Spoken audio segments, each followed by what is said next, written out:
നമുക്ക് ഹംസത്തുൽ കറാർ റളിയല്ലാഹു അൻഹു വലിയ മഹത്വമുള്ള മുത്തുനബി സല്ലല്ലാഹു അലൈഹി വസല്ലമ തങ്ങളുടെ പിതാവിൻ്റെ സഹോദരൻ, അവിടുത്തെ എളാപ്പ നബി സല്ലല്ലാഹു അലൈഹി വസല്ലമ തങ്ങൾ അവിടുന്ന് മുറിക്കപ്പെട്ട് ഛേദിക്കപ്പെട്ടതായ ആ ജനാസ, ആ മൃതശരീരം അവിടുത്തെ കരളുകൾ കടിച്ചു തുപ്പി പുറത്തേക്കിട്ട് അവിടുത്തെ തല മുറിച്ചെടുത്ത് ആ തലത്തൊട്ടി കോപ്പയാക്കിയെടുത്ത് അതിൽ കള്ളൊഴിച്ച് കുടിക്കാൻ വേണ്ടി ശത്രുക്കൾ ശ്രമിക്കുന്ന സമയത്താണ് ഒരു തരം കടന്നലിനെ അള്ളാഹു അഴിച്ചുകൊണ്ട് ആട്ടിയോടിച്ച് ആ തലയെ മാറ്റിക്കൊടുത്തത്.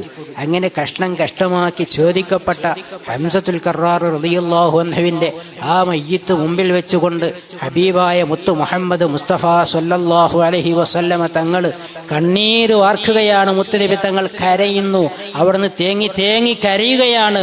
അവിടുത്തെ കരച്ചിൽ നിർത്താൻ കഴിയുന്നില്ല. എന്നിട്ട് പറയുന്നു, യാ അസദല്ലിലാഹ്, യാ സയ്യിദ ശുഹദാ, യാ കാശിഫൽ കുർബാത്ത്,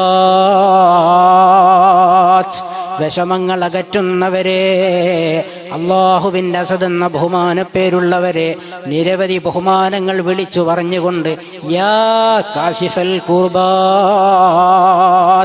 ടെൻഷനുകളും വിഷമങ്ങളും തരുമ്പോൾ പരിഹാരം നൽകുന്നവരെ എന്ന് ആ ജനാസ മുമ്പിൽ വെച്ചുകൊണ്ട് നമ്മുടെ പ്രിയപ്പെട്ട നേതാവ് വിളിച്ചു തന്നിട്ടുള്ള ഹംസത്തുൽ കറാർ, യാ സയ്യിദ ശുഹദായി ഹംസത്തുൽ കറാരി എന്ന് നമുക്ക് വിളിക്കുന്നതിനക്ക് മാതൃക ഹബീബായ നബി സല്ലല്ലാഹു അലൈഹി വസല്ലമ തങ്ങൾ അവിടുന്ന് വിളിച്ചതാണ്. അവിടുന്ന് വിളിച്ച് കാണിച്ചു തന്നിട്ടുണ്ടെങ്കിൽ പ്രിയപ്പെട്ടവരെ, ആ മഹാനവറുകളെ കൂടി തവസ്സുലാക്കിയ അവിടുത്തെ ആണ്ടുകൂടി നടക്കുന്ന ഒരു മജ്ലിസാണ് ഇന്നത്തെ നമ്മുടെ മജ്ലിസ്.